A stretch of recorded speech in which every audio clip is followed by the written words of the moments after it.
नवरंगपुर ठारे श्री जगन्नाथ दर्शन योजनार शुभारंभ कले मुख्यमंत्री मोहन चरण माझे। महाप्रभु श्री जगन्नाथ हेउछंती जगतर नाथ, तेणु तांको दर्शन पाई कोनोसी बाधा रहिबा उचित नुहे।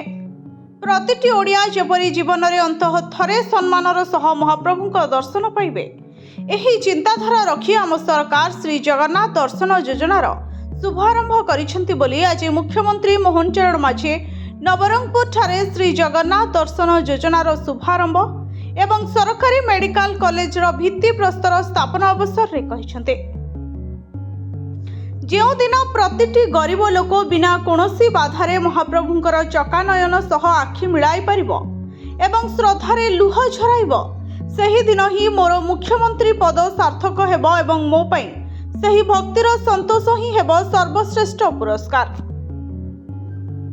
राज्यर नवरंगपुर, भद्रक, बारिपदा, संबलपुर एवं बरहमपुर ठारे श्री जगन्नाथ दर्शन योजनार शुभारंभ होइछे।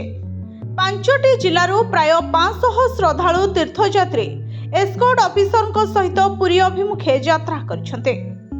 एही योजना रे चलित वर्ष राज्यर 5000 हिताधिकारी एवं आसंता 4 वर्ष मध्यरे 1 लाख रु ऊर्ध्व योग्य हिताधिकारी को महाप्रभुंकर दर्शन कराइबार लक्ष्य रखिछे।